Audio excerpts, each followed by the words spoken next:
a plot that could have overthrown Hitler with quite substantial backing, far more than Valkyrie had in 1944, could have actually worked at that stage. So is this a massive missed opportunity then? I would think so. This is the moment we could have stopped the full horror of World War II. France, on paper, had the military capability, had a very strong air force and a very strong armoured corps.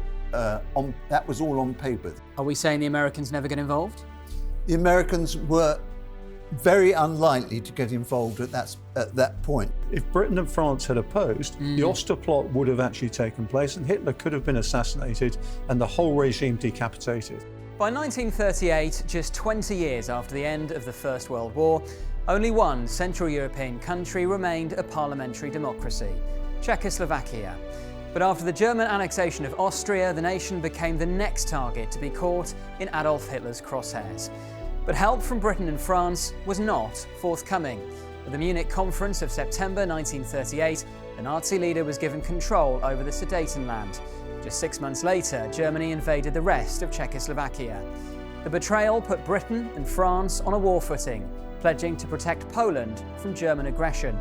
And sure enough, when the Nazis invaded in September 1939, the Second World War began. But what if the Allies hadn't waited until then?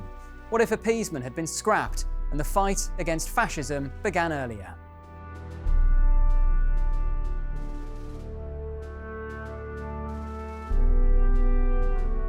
I'm James Hanson, and welcome to History Undone, the show where we look at how the briefest of moments can shape our world. Every week we focus on a different battle or military campaign, and with the help of our experts we ask whether split-second decisions could have changed the outcome and history itself. Today it's the Nazi occupation of Czechoslovakia, one of the key events in the lead-up to the Second World War. At the time, German aggression was met with appeasement by the Allies. But what if the Munich Agreement was never signed? What if this act of Nazi provocation was met with a declaration of war in 1938? These are questions for our experts, and joining me, as ever, is the historian and author, Rear Admiral Dr. Chris Parry, and returning to the channel once again is the historian and journalist Nigel Jones. Welcome to you both. So let's briefly set the scene. We have in front of us our big map of continental Europe. One thing to note, you will probably notice that the borders are actually the 1940 borders, and of course what we're going to be discussing in this episode is really the events of 1938 and 1939. But it gives you a general idea of the lie of the land at this point. Dr. Chris Parry, to start with you, always a pleasure to have you by my side for History Undone. Talk us through sort of the geopolitics of 1938. The Anschluss, the annexation of Austria has happened. Why is Hitler starting to turn his sights on Czechoslovakia? He's turning his sights on Czechoslovakia for two reasons. One is military. He says that Czechoslovakia, and you can see the shape here, is a spearhead in the side of Germany. And in military terms, you've got a 1.3 million man army here, substantial armaments industry as well, mostly in the Sudetenland, which is up here to the northwest. You've got coal, you've got steel, and Germany's four-year plan, which they've instituted in 1936, to go to war in 1940 is not going at all well. It's headed by Goering. They're running out of foreign currency, so they can't buy raw materials. They can't actually import all the food they need either. So Hitler is looking at Czechoslovakia primarily in economic terms, but he's also looking at the military resources which are there, because Czechoslovakia is very industrialized. It is a democracy, as you mentioned, and it also has quite substantial armaments industries as well. For example, not a lot of people know this, the Bren gun actually is Brno, which is a place in Czechoslovakia, BR, and England, EN, Bren. And the Bren gun is by origin a Czechoslovakian weapon that's adopted before the war and of course is used extensively by British troops and Commonwealth troops after that. So you've got this democracy that's doing really well industrially. You've got 10 million Czechs there, you've got 3 million ethnic Germans, 3 million Slovaks, and a couple of 100,000 Hungarians, Poles and Ukrainians. So it's an ethnic mix. The problem for Czechoslovakia is it's a very young country. Used to be part of the Austro-Hungarian Empire, and in Hitler's mind, it's an artificial construction. So it can be broken up, its resources can be used, and he's got his eyes on it. Well, it only gained its independence from Austria-Hungary in 1918, as you say. Nigel, welcome back to History Undone. Always a pleasure. I suppose the other thing we should say in terms of the context of the time is, this is really the height of the appeasement policy being pursued by Britain and France. And of course, it's gone down in infamy as a great strategic failure and a moral failure almost. But what was the logic of appeasement at the time? Well, 20 years before, the country had just come out of the Great War. Well, all Europe had come out of the Great War. A million people from the British Empire had been lost. It was a very, very still gaping war wound. And the overwhelming majority of the population just didn't want to go through that again, not 20 years afterwards, especially against Germany, the old enemy of the First World War. So there was enormous pacifist movements. Those were very, very popular at the time. And the logic was that Germany was a rising, powerful nation, and we just shouldn't tangle with it, especially over a cause, the Czechoslovak cause, which didn't really affect people. Prime Minister Neville Chamberlain called Czechoslovakia a faraway country of which we know nothing. And that was broadly true.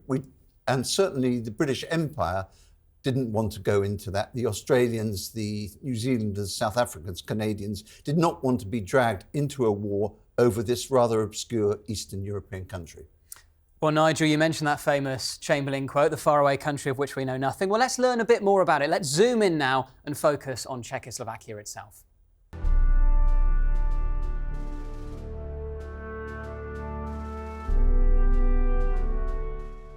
OK, now before we talk in more detail about the Sudetenland, let's just run through some of the key statistics.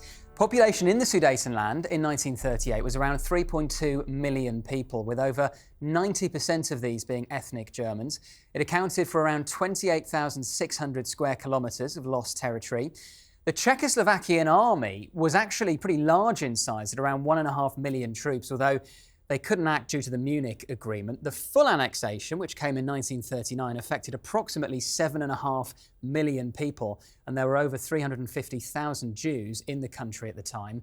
Tragically, just 14,000 remained in Czechoslovakia by 1945. Around 88,000 had been deported to Auschwitz, and around 263,000 were murdered by the Nazi regime. OK, let's talk in more detail about the Sudetenland now. Dr. Chris Parry, I suppose the key thing is there has been some agitation in the Sudetenland throughout the 1930s. There's this party, the SDP, the Sudeten German party, that is formed by this bloke called Konrad Henlein. And so that is really the pretext that Hitler uses to put the Sudetenland in his sights. Yeah, this comes pretty late. It's part of Hitler's philosophy. You can read about it in Mein Kampf. He wants to bring all ethnic Germans into the Reich, and it's bringing everybody back in from the collapsed empires after the First World War. But the Sudetenland, geographically, is quite significant. This is heavily mountainous here.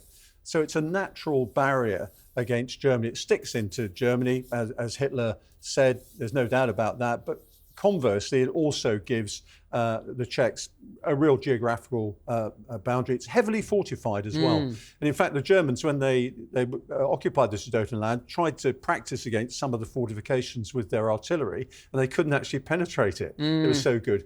You've also got 70% of all coal and steel production here as well, and most of the armaments factories, because it's close to the coal and steel and things like that. And the bulk of the armaments industries are up here in the northwest, again, because they can access all of this. So this is a major loss. It's equivalent to losing the Donbass and Luhansk provinces in Ukraine today. It's where all the resources are. This is where the coal and steel and oil production is.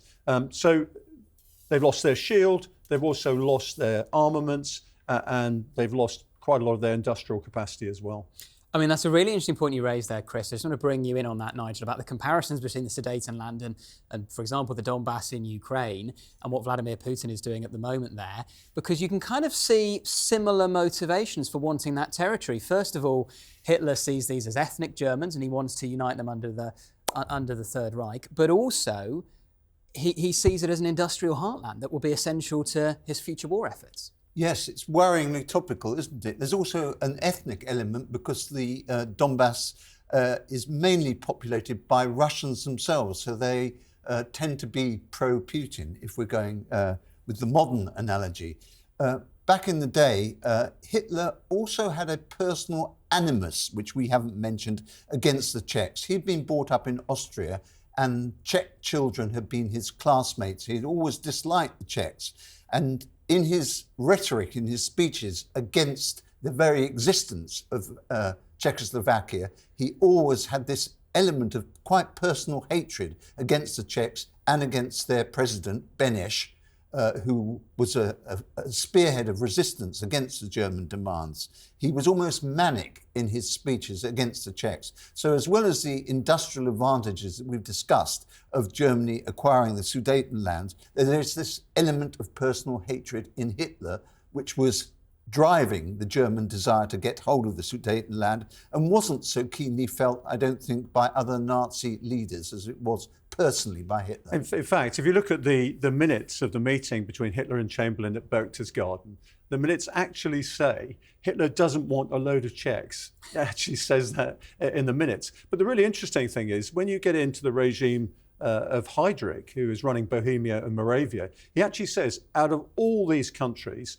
the Czechs are the most likely to be Germanized. He says, they don't bow down and kowtow to us. They're actually quite proud. They're actually quite efficient. I can see them being Germanized. He actually says that. So you can see, and in fact, he says, I've come across quite a few Czechs. I think they must have a German background. He can't actually accept they're sort of native Czechs. He thinks they must come from a German background. So it's a very ambivalent attitude towards the Czechs. They're sort of half German and maybe conformable. And yet, as Nigel says, Hitler himself really hates the idea of the Czechs themselves. We mentioned Beneš a moment ago. He is a key figure in this because, of course, he is running Czechoslovakia at the time, and he is trying to resist these demands from the likes of the SDP, the Sudeten German party, for greater autonomy for the Sudetenland. And that is one of the justifications Hitler uses for saying, look, it really should be ours, we need to go in there.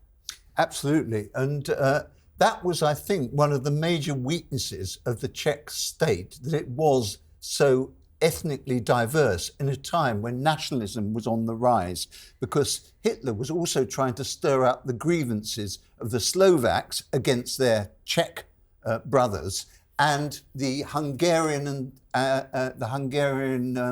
and Polish minorities that were, yes, in the eastern side of the country. He wanted them to also grab a part of the Czechoslovak state along with the Sudeten Germans, so that in fact Czechoslovakia would become completely unviable and would collapse. You see, you've also had the Anschluss, yes, where Germany's taken over Austria and Britain and France have done nothing about that. They don't like it, but they've done nothing. So Hitler's thinking, okay, I've done that. We've got the Poles and the Hungarians keen to feed off Czechoslovakia. So we've got this really unusual situation where not only do Poland and Hungary seek to benefit from German aggression on Czechoslovakia, there's a lot of sympathy in Britain for the Sudetenland Germans. You look at the press at the time, you look at the political minutes, people are saying, well, actually, Hitler's got a point here. These 3 million Germans, and they have got a lot of grievances. And to be fair, the Czechs and the Germans are not getting on in that part of the country. And so there's almost a sort of passive acceptance that this is actually legitimate. Well, that's really interesting. And that, I suppose, brings us nicely on to the Munich Agreement of September 1938. Talk to us, Nigel, about how that all comes to a head. Right. Neville Chamberlain, who was the appeasing Prime Minister of Britain at the time, had flown no less than 3 times to meet Hitler for the very first time in Germany, first of all at his country retreat at Berchtesgaden in the Bavarian Alps, then on the Rhine, a place called Bad Godesberg, where Hitler upped his demands that not only did he want to move into the Sudetenland, he wanted to move them within a 3-day period. So he was saying, I want it and I want it now. And after a lot of hesitation and dithering, Chamberlain and the French Prime Minister Daladier, which was even more strongly allied to the Czechs than Britain was, agreed to go and meet Hitler in a conference with Mussolini also involved at Munich in Bavaria and thrash out the details of the takeover of Sudetenland and the dismemberment of Czechoslovakia. And the Czechs weren't even invited. That was the terrible injustice of it, that the Czechs were not even invited to participate in the dismembering of their And we've got own echoes of this today, of course, with Yes, Ukraine. indeed. Again, Yes. Is Ukraine going to get invited along to the table? Exactly. So at the time of signing, Chris, was there any conversation about, you know what, we don't want to strike a deal with Hitler, we may have to go to war with him? Well, it's very interesting because Oliver Stanley, who's the chairman of the Board of Trade, says this to Chamberlain before he goes back for the final time. He says, what if Hitler takes this and then does it again in about a year's time? He actually says that. And people are saying, well, actually, we're not really strong enough to stop him. Can we actually get troops there? Can we get aircraft there? No, we can't. The French are desperate not to get involved here. Daladier is saying all the time to Chamberlain, we really don't want a war over this. And they also don't want Italy involved. You know, they're really concerned about getting Italy involved on Hitler's side and whether he's got any ambitions in this regard as well. So everybody's thinking, actually, we'll just give him a bone and hope he's satisfied with that. Because that's the answer people want, to tell you the truth. They want to settle this. Yeah. I mean, the key thing with Chamberlain that I find interesting is not so much that he's an appeaser. He's actually quite arrogant. He thinks he can handle Hitler. Yes. Exactly. And it's only at the end of this process, he says to his cabinet, you know, Hitler, he's not like us. He actually accepts that he's got it wrong. There is a revisionism among current historians that Chamberlain was a bit of a hero because he bought a year in which time, after Munich, Britain rearmed, the Spitfire was built, and our air defences were beefed up. This was an accidental byproduct of Munich. There was no deliberate intention. All the time, right up to and even after the declaration of war, Chamberlain was a man of peace and no good as a war leader. And he just wanted peace. He said he wanted peace to the very bottom of his soul. And he thought, in his arrogance, that he could deal with Hitler, that Hitler respected him, whereas Hitler, in fact, despised him and called him an umbrella-wielding worm, in his particular words. And so Chamberlain was always deluded as to the influence that he could exert over Hitler. But is it not true that Britain would have been woefully ill-prepared Absolutely. for a war in 1938? Yes, but that was an accidental. Yes, Britain definitely was not ready for war in 1938. But neither was Germany. True. And neither was Germany, and Hitler was disgusted. He ordered an armoured division to march through Berlin on the eve of the occupation of the Sudetenland, and they marched through as though it was a funeral procession, in the words of one Nazi onlooker. And Hitler was so disgusted at the lack of enthusiasm among the crowds who were there. There weren't many crowds there, but among the few people who were there, that he stepped back and he said to Goering, I cannot make war with these people. The Germans were not keen on war. Chamberlain, as the peacemaker, was greeted as a hero when he went to Munich. And neither side, in fact, hardly anyone in Europe really wanted war at that point. I mean, Germany is very weak militarily at this point. As I said, the 4-year plan hasn't delivered. Hitler's actually ordered a reduction of 30% of industrial capacity devoted to defence because they've not got foreign currency or raw materials. They've got 3 major warships available, and they've got a half a dozen submarines. So they're in no position to actually undertake any sort of war at the time. The Luftwaffe is short of engines. They have a shortage of trained pilots. The highest number of accidents in the Luftwaffe that occurs before the war occurs in 1938 because they're sending people up who are half-trained. And they're losing lots of aircraft and pilots. And Goering himself says to his staff, you know, we need to be ready. You know, we've done it in Spain. Why aren't we ready now? And there are serious problems about the German armed forces at this point. So Nigel, Hitler gets to Sudetenland after Munich. Chamberlain gets his piece of paper that he waves and declares peace in our time. Benesch then resigns. And then 6 months later, the thing that the Allies were hoping would not happen does. Hitler moves on the rest of Czechoslovakia. Exactly. And it was at that point, I think, that there was a huge sea change in public opinion, and people began to accept in Britain that there was no stopping this man. He did not keep to his word. He'd torn up the Munich Agreement that Chamberlain had gone home boasting about without any ado, and was prepared to go to war to exceed his demands. And the next target was obviously Poland. Poland and Romania was also on the shopping list. And Chamberlain's government then gave a guarantee to Poland and to Romania that if Hitler did move against them, that Britain would then effectively go to war against Germany in their defence. I mean, one has to sort of say here that both Poland and Hungary are picking off bits of Czechoslovakia as Germany go in. So they're a part of the predatory arrangements here. And the other ironic thing, of course, is since 1935, Czechoslovakia has had a defence agreement with both France and Russia. Yes. And Russia actually, Stalin says, if France doesn't move, I'm not going to do anything. Well, where would he move through? He's not going to come through Poland, is he? Well, maybe, I don't think the Poles would like that very much. Romania is a possibility, and Hungary, but, you can actually supply things through the Allies as well, through France and places like that. But the fact of life is, everybody's looking at everybody else to act. Yeah. And all the time throughout of this, France is saying to Britain, for goodness sake, we can't go to war. We can't go to war at the moment, so please don't commit us to any of this. And France won't move unless Britain does. And as Nigel says, with Chamberlain steering his cabinet down a pacifist route, essentially, and staving off as long as possible any chance of actually going to war. I mean, there's lots of reasons why Britain doesn't want to go to war. I mean, there's economic reasons. In 1938, 38% of government expenditure is going to defence. That's up from 15% in 1935. As Nigel mentioned earlier, the Dominions aren't that happy about going to war. Militarily, Lord Ismay writes and says, we really don't want to go to war right now. Perhaps in about 6 to 12 months' time, we can probably do it. There's no doubt they're going to get a massive uplift in capability if they take over Czechoslovakia. He actually says their war potential is going to increase massively. There's also a domestic political angle as well. Britain's got an election in 1940, and Chamberlain wants to shape opinion and his own party ahead of that, and he needs a success. And Munich, and you see him holding up the piece of paper. Yes, that's him saying. And he was immensely popular in the wake of that. I'm electable. Yeah. That's what he's saying. So there's that as well. And again, there's this fear of going back to the trenches again and the warfare in the First World War. So there's all sorts of pressures, both social and political. But mainly there's economic pressures and military pressures that are stopping people going in at that point. I mean, I think the key issue is we judge this from the point of view of the fact that there was a war in 1939.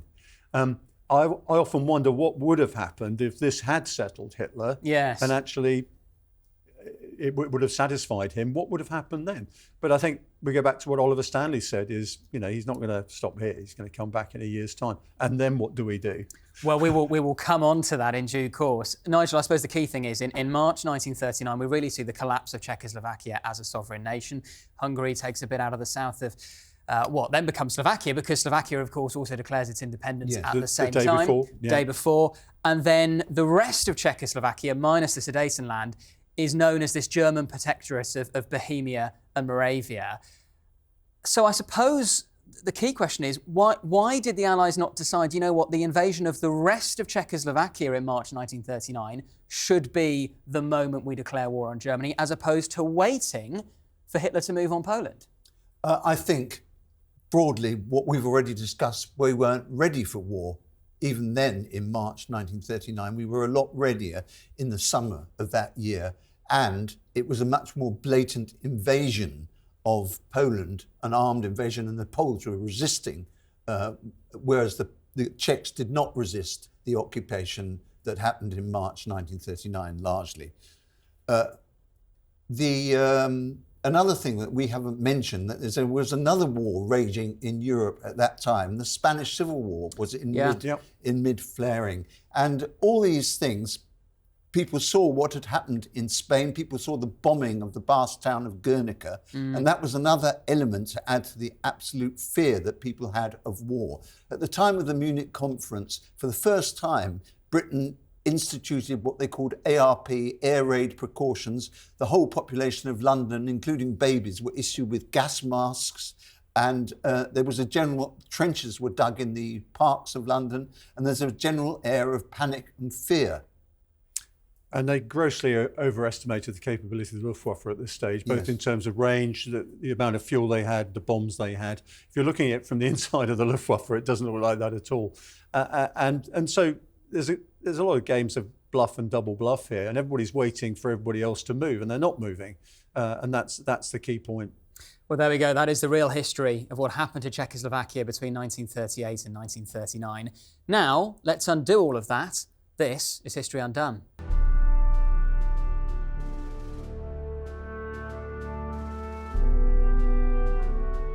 OK, well, let's explore, could the events of 1938 and 1939 in Czechoslovakia have played out differently? Nigel, to start with you, I mean, could the Czechs not have offered some kind of resistance? I mentioned at the start of the programme, I mean, 1.5 million, about the size of their army. The Sudetenland has natural defences in the form of the mountains. Could they not have put up a fight? They could have done, but the army wasn't really psychologically prepared to resist what they thought was the overwhelming might of the Wehrmacht on their borders.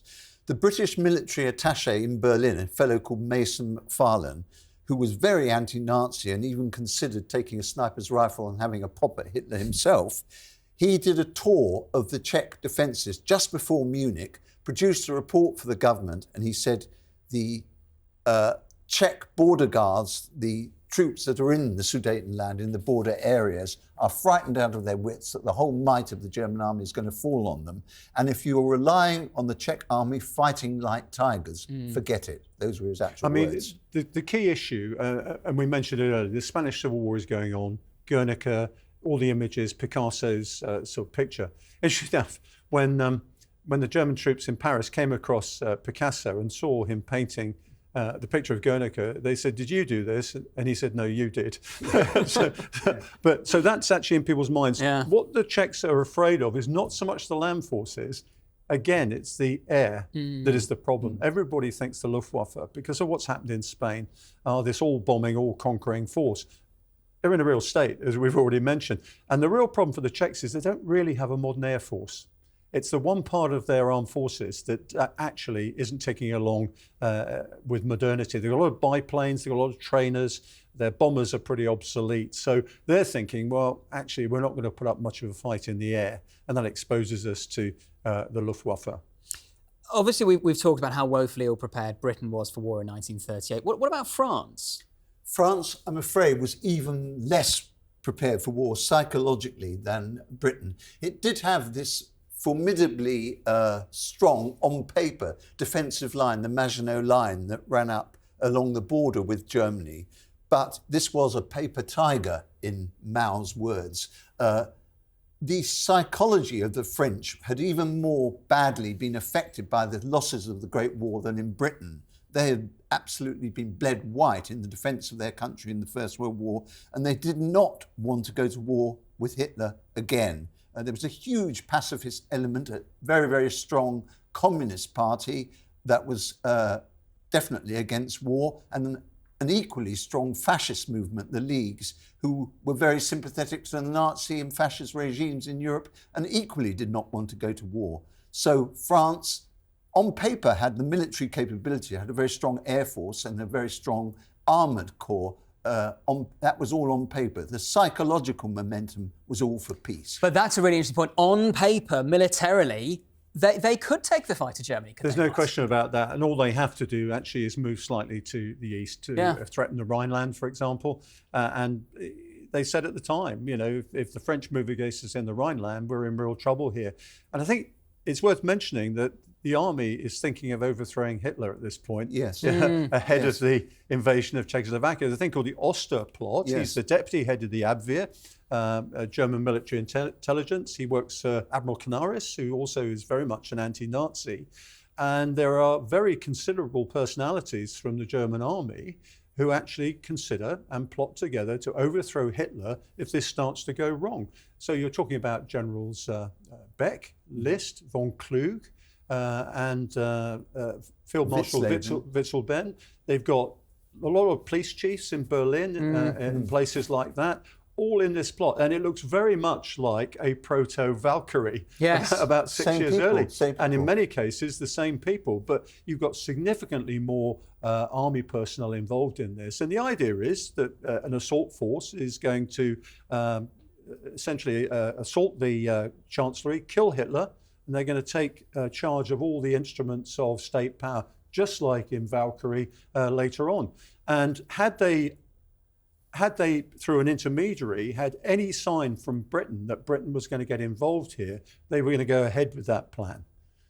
So Chamberlain let them down. Yeah, in fact, absolutely. The whole business to do with Chamberlain and Munich meant that a plot that could have overthrown Hitler with quite substantial backing, far more than Valkyrie had in 1944, could have actually worked at that stage. Wow, how different history could have been. It's worth saying we have done a whole episode about Operation Valkyrie, so if you've missed it, go back and check it out. So Nigel, do you agree that militarily, absolutely, France could have gone into the Rhineland and probably crushed the expansionism of Nazi Germany there and then? I think it all depends on the psychology, the prevailing psychology in both Germany and in France. The psychology in France was all, let's not annoy the Germans. We're frightened of the Germans. We lost so many people in the First World War. We don't ever want to repeat that dreadful experience again.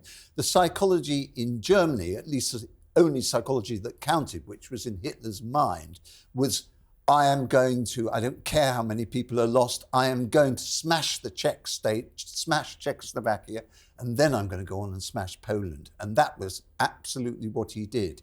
And I think this, again, comes back to the absolute demonic power and presence of Hitler himself as the Führer, as the key personality in this whole crisis. If it hadn't been for Hitler's anti-Czech mania, none of this would have happened. And we talk about the triumph of the will. This is all about will. Who's got the more powerful willpower here? Yes. It's Hitler. I mean, it's interesting because most of his armed forces are really winded. They weren't expecting to go to war until 1940. That's what the 4-year plan was about. But they hear about his plans in 1937-38. And the Oster plan comes about because people are saying, look, this is crazy. We can't possibly go to war at the moment. And there are lots of points at which Hitler could have been stopped by just a hint that actually there was going to be some opposition. That's the real tragedy of these years. So is this a massive missed opportunity then? I would think so. This is the moment we could have stopped the full horror of World War II.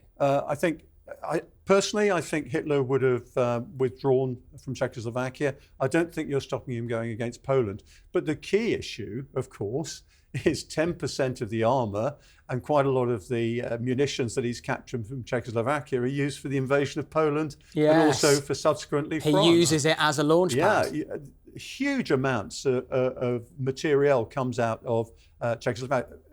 At the basic level, 250,000 horses.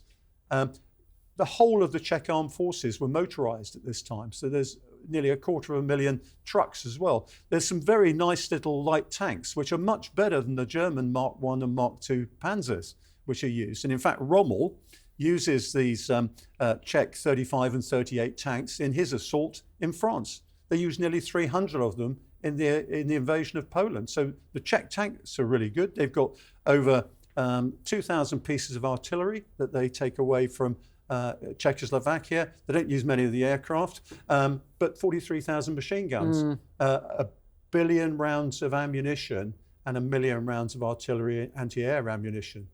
That's quite significant. And that gives Hitler the boost to be able to go on to take Poland as quickly as he does, and then, of course, to go into France. And you see Czech equipment all over the Wehrmacht.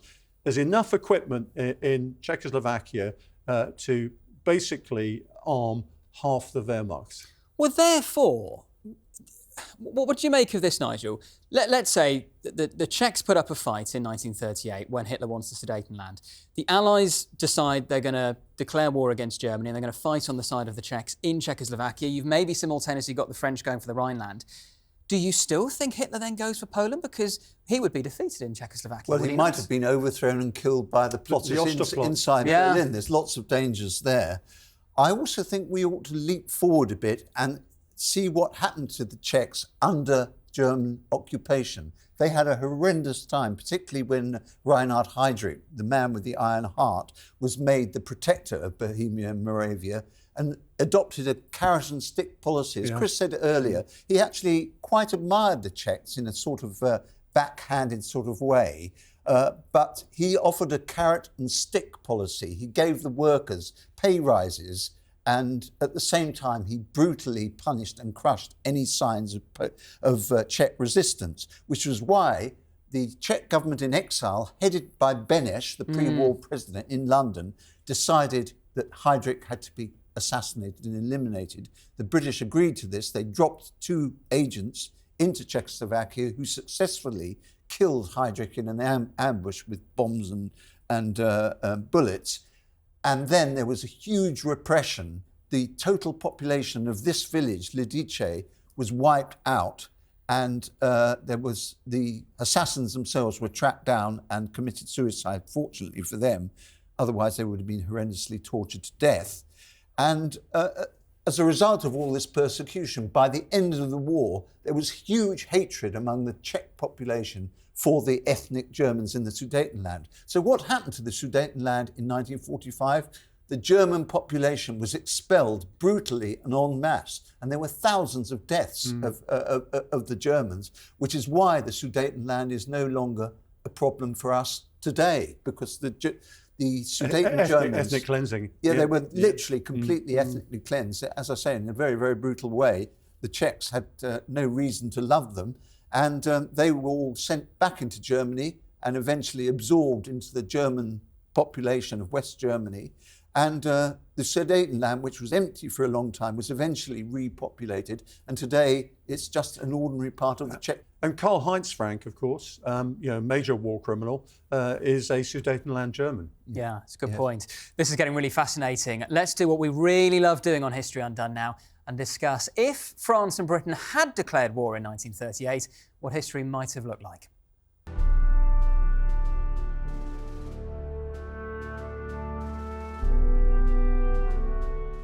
OK, let's look at some of the big long-term consequences. Had World War II essentially begun in Europe in 1938 with Britain and France declaring war on Germany then?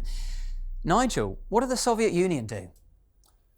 Yes, the Soviet Union had not at that point allied with Hitler because, of course, what precipitated the Second World War was the signing of a pact between Stalin and Hitler. Not literally, because Hitler never actually went to Moscow to sign it, but his foreign minister Ribbentrop did, agreeing essentially to divvy up Poland between them. And what's really interesting is there is a direct line to Munich about that, because Stalin is on record saying, I cannot trust them now. Yes. Having given in over Munich, he says there's no way that we can deal with these guys. And I think there's a direct line between that and the Molotov-Ribbentrop pact. Nor did Britain and France trust Stalin and communism. Chamberlain detested communism and Stalin. There was no way that he would have allied with the Soviet Union, although we did send a mission to Moscow to go through the motions, but absolutely it wasn't. And remember, Stalin's in the middle of a huge purge at this stage. Yeah. Yes. He's purged most of his senior military.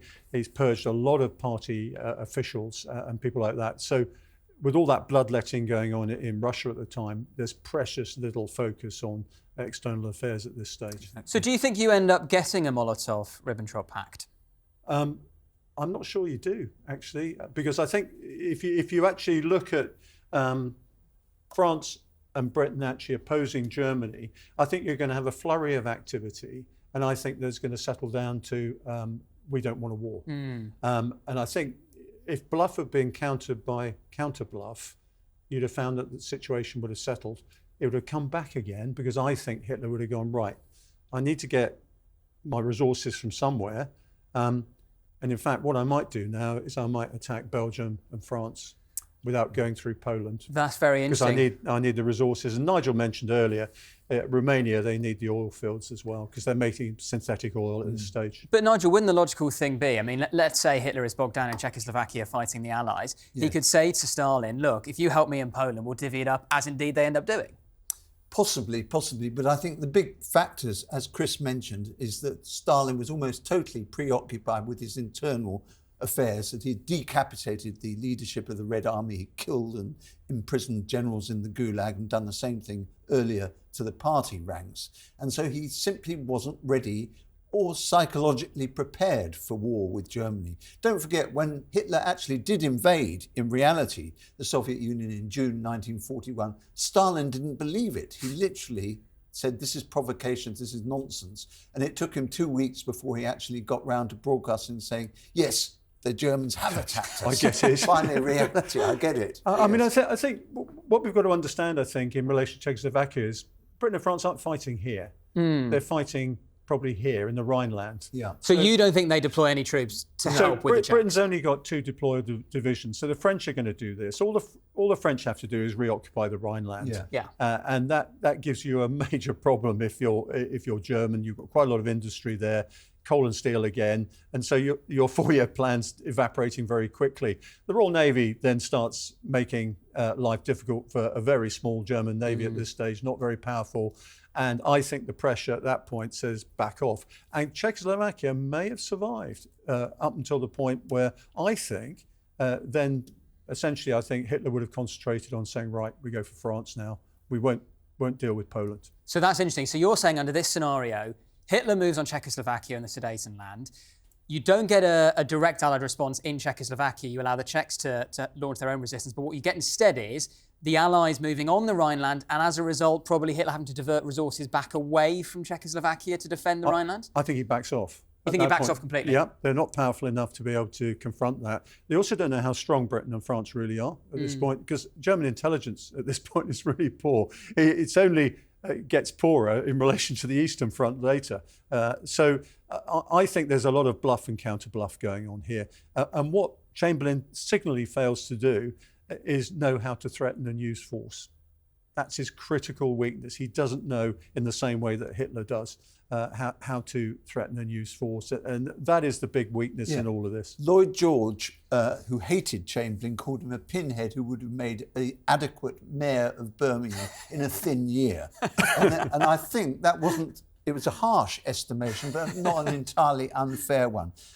Chamberlain was just not a war leader. And what we haven't mentioned was the war leader who was waiting in the wings to take over and could have taken over in our scenario, which is Winston Churchill, who was always very, very clear-eyed about the threat that Nazi Germany posed. Yeah, so what is he doing in 1938? Because he hasn't, of course, he rejoins the cabinet when the Second World War starts in reality in 39. First Lord of the Admiralty. Yeah. But at this point, what's he doing?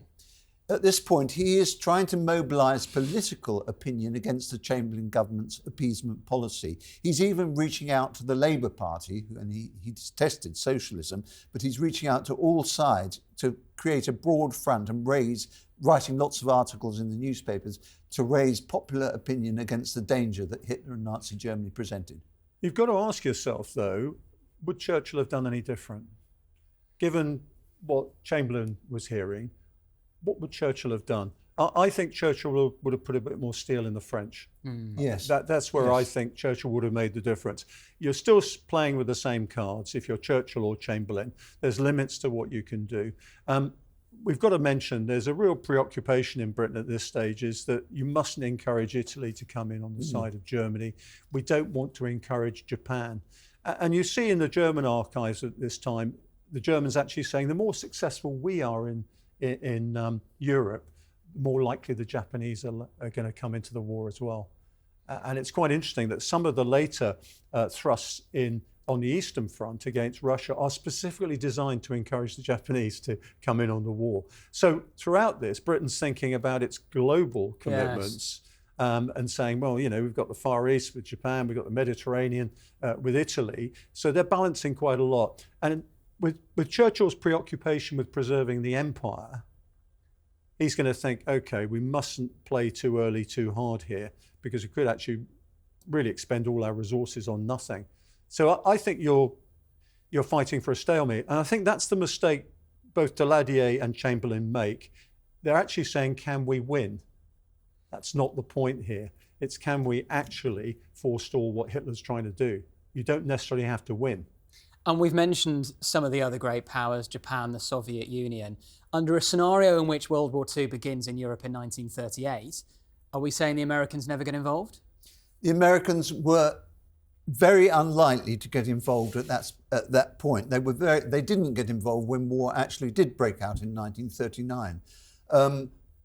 One very influential figure who was very important in influencing public opinion was the enormously popular aviator Charles Lindbergh, who had toured German aircraft factories, and the Germans had deliberately bigged up the Luftwaffe in front of this experienced aviator. And he came back from Germany, both to France and to Britain, and said, look, you've got absolutely no chance. They're building thousands and thousands of planes every year.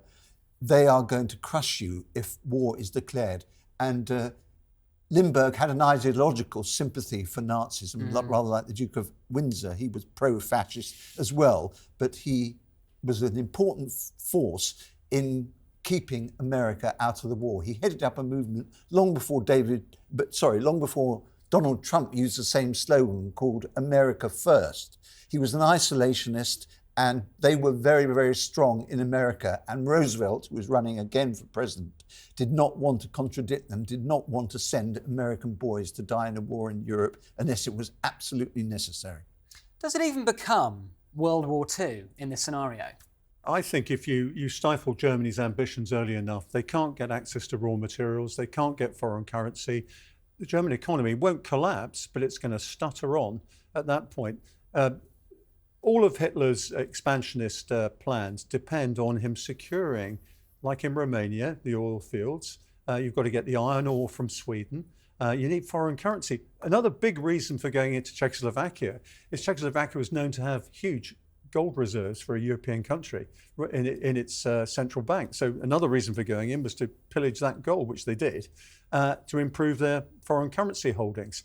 So Germany's economy at this stage and its military power is not commensurate with a massive expansion plan. So a very little opposition in 1938 would have actually forestalled probably the whole war. Let's go with your scenario, Chris, that essentially it ends in a kind of stalemate. It's not so much about the Allies defeating the Nazis in 1938-39, it's more about a stalemate and Hitler not being able to expand. In which case, Nigel, what happens to Hitler's regime? Does he get overthrown? Does one of these assassination plots succeed? What happens to the Nazis? Well, if I could intervene, that would have cued the Oster plot. So there is a real issue. If Britain and France had opposed, the Oster plot would have actually taken place and Hitler could have been assassinated and the whole regime decapitated. So that's the first thing. Do you agree, Nigel? That could have happened. That would all depend on the success of the Oster plan. More likely, I think, probably, is that the regime would have done what Franco's regime in Spain survived. If Hitler's regime had not been bent on foreign expansion and aggression, I don't think any other power would have gone to war to stop his internal repression and the barbarities of the Nazi regime inside Germany. The reason why Nazism collapsed was that he insisted on making aggressive war, particularly aggressive war against the Soviet Union, which was the ultimate mad thing that he did. And to declare war on America when he had no need to. When Japan had attacked America, but Germany hadn't. And it was Hitler that made the vital move and declared war on America. That was another act of insanity in 1941. And once the Soviet Union and America were allied against the Axis powers, and war could only have one outcome. So you may still have the brutality of a Hitler-led Nazi regime, yes, ethnic indeed. cleansing of Jews in Germany, yes, but not in wider across Eastern exactly. Europe. Yes. So, Chris, we're really saying that World War II, as we know it, doesn't happen. Chamberlain, presumably, is seen in a very different historical context. He continues, but of course we know he dies very quickly in afterwards anyway. Yeah. So what happens then? You then have probably a more conventional regime than a Churchill regime after that. But you've got to look at all the tensions that are taking place in Europe at the time. You've got a lot of unresolved difficulties. You've got Italy basically on the make in North Africa, Abyssinia and places like that. Would Mussolini not be deterred by the fact that the Allies have stood up to Hitler? Well, Mussolini's not ready for war either. You know, the Italian armed forces are in a terrible state. He actually says to Hitler, look, for heaven's sake, don't go too hard in Czechoslovakia because we're not ready to help you yet. And indeed, he doesn't come in, of course, until France is almost defeated. So you've got unresolved issues there. You've got terrible problems here in Eastern Europe as a result of the breakup of the Austro-Hungarian Empire and things like that. So the tensions remain there. And at the end of the day, geopolitically, Germany lies at the heart of Europe. It's always going to have a say in what is going on around it. And of course, at some stage, the Soviet Union's going to say, we're going to take an interest here. So this is a key question, because if the Soviet Union, under this scenario, have not got involved in the Second World War, they're not in Berlin in 1945. So therefore, do you get the Soviet Union that we know post-war and the Cold War? Stalin was always quite cautious when it came to foreign policy. His major difference with Trotsky for example, was that Trotsky wanted to spread communist revolution all over the place, whereas Stalin wanted to build up the Soviet Union, socialism in one country. So I think we wouldn't have seen the Soviets moving into Eastern Europe and setting up vassal states in the countries of Eastern Europe that we did see after 1945. But you do have pan-Slavism, of course. So that's yes, a very indeed. powerful ideology. Absolutely. This is why the Russians, as they are today, had a lot of sympathizers in countries like Bulgaria and Yugoslavia or Serbia, which, as Chris said, are Slavic countries. They share an alphabet, they share a religion, they share a language. It's linguistically very close to Russian. And traditionally, these are Russia's allies in Europe. They were then and they are today. So you may still get an Iron Curtain of sorts, but it would be much further east. No, I think what you're going to do is have basically Russification, if I can say it, Russian culture, Russian communist sort of ideas. I mean, the key issue here is Poland again. Yeah. Poland's always stuck between Germany and Russia, and Russia has unfinished business with the Baltic states and Poland. We go back to the 18th century, where you've got the Polish-Lithuanian sort of Commonwealth. There are a lot of grievances associated with that. And I think there's quite a cockpit brewing here as well. That's happening on Germany's eastern borders. Of course, you've got this area here. So Germany's going to get involved.